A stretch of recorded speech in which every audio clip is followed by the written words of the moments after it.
রক্ত মানুষের শরীরে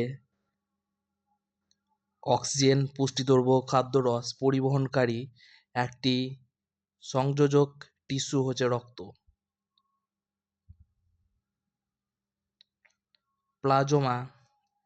প্লাজমা এবং রক্তকণিকা এই দুটি নিয়েই রক্ত তৈরি হয় বা রক্তের উপাদান। একটা হচ্ছে প্লাজমা আর একটা হচ্ছে রক্তকণিকা। প্লাজমা বেশিরভাগটাই রক্তের মধ্যে থাকে, অর্থাৎ ৫৫% প্লাজমা থাকে রক্তের মধ্যে, আর রক্তকণিকা থাকে ৪৫%। এবং প্লাজমা যেটা রয়েছে তার মধ্যে বেশিরভাগই উপাদান জল থাকে, ৯০ থেকে ৯২%। রক্তকণিকা সাধারণত ৩টি কণা নিয়ে তৈরি: লোহিত রক্তকণিকা, শ্বেত রক্তকণিকা এবং অনুচক্রিকা। লোহিতাটা লাল, তাই এর নাম লোহিত রক্তকণিকা, লোহা থাকে।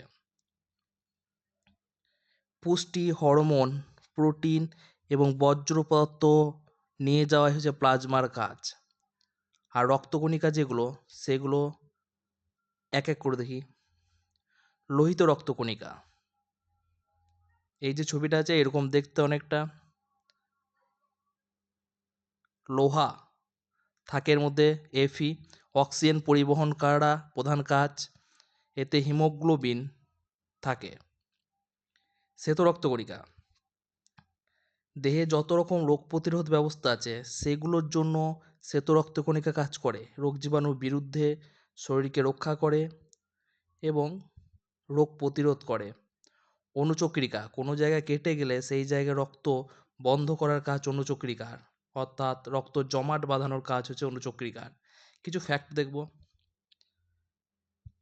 রক্তের যে পিএইচ থাকে সেটা 7.35 থেকে 7.45 এর মধ্যে হয়। সর্বজনীন রক্তদাতা হচ্ছে ও নেগেটিভ, মানে সবাইকে দিতে পারে।